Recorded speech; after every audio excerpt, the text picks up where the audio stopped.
Om Swastiastu. Perkenalkan, saya Ayu Widyasari dari Fakultas Ekonomi dan Bisnis Universitas Udayana, jurusan S1 Akuntansi. Jadi, pada kesempatan kali ini saya akan menjelaskan tentang perekonomian terbuka, di mana saya akan menjelaskan tentang aliran pendapatan perekonomian terbuka dan syarat keseimbangan perekonomian terbuka. Jadi, sebelumnya apa sih yang dimaksud dengan perekonomian terbuka?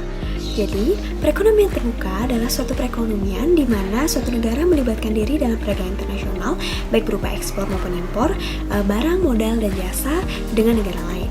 Jadi di sini sektor-sektor yang mendukung daripada perdagangan internasional tersebut ada 4, yaitu yang pertama ada sektor rumah tangga, ada sektor perusahaan, pemerintah, dan sektor luar negeri. Di mana mekanismenya itu adalah sektor rumah tangga menjual faktor-faktor produksi seperti tanah, seperti modal, seperti tenaga kerja, ke sektor pemerintah dan sektor perusahaan, dan di sana dia akan mendapatkan upah atau laba dan bayaran atas faktor produksi yang dijualnya. Kemudian dari perusahaan itu akan menjual barang-barang produksi yang telah diproduksinya ke sektor rumah tangga dan sektor pemerintah, dan di sana dia akan mendapatkan laba atau keuntungan. Kemudian dari pemerintah dia akan mendapatkan pembayaran pajak dari sektor rumah tangga dan sektor perusahaan.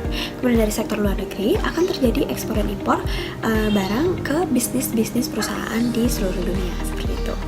Kemudian di sini saya akan menjelaskan tentang apa sih sebenarnya faktor-faktor yang menjadikan adanya perekonomian terbuka tersebut atau perdagangan internasional tersebut.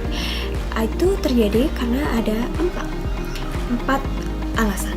Yang pertama itu ada perbandingan kondisi produk. Perbandingan kondisi produk itu maksudnya adalah kualitas produk, di mana di suatu negara dengan negara lain bisa saja terjadi perbedaan kualitas produk, bisa terjadi karena iklim, cuaca, dan lain sebagainya yang menyebabkan kualitas produk di negara A lebih unggul daripada di negara B.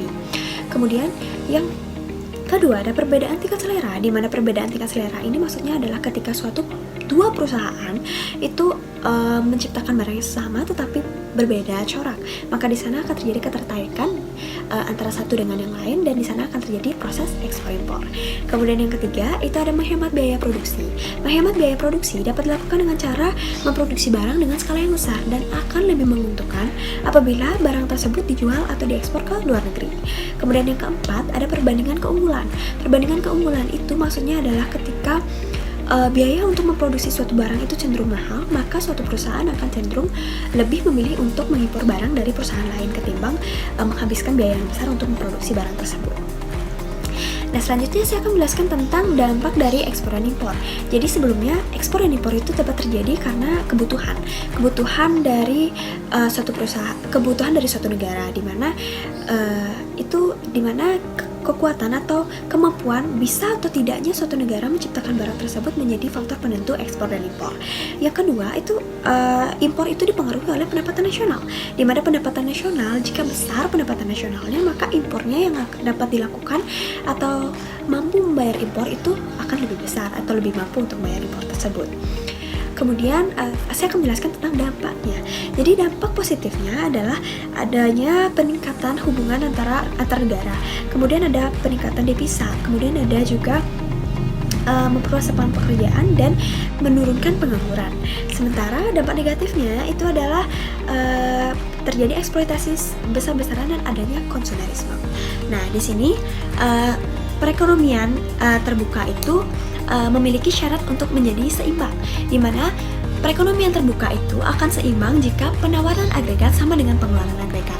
Nah, di mana penawaran agregat rumusnya itu adalah AS sama dengan Y plus M, sementara pengeluaran agregat itu adalah rumusnya C plus I plus G plus X. Jadi Y plus M harus sama dengan C plus I plus G plus X. Seperti itu. Sementara dari pendekatan suntikan dan bocoran itu harus sama S plus T plus M sama dengan I plus G plus X, di mana S itu adalah tabungan, T itu pajak, dan M itu adalah impor.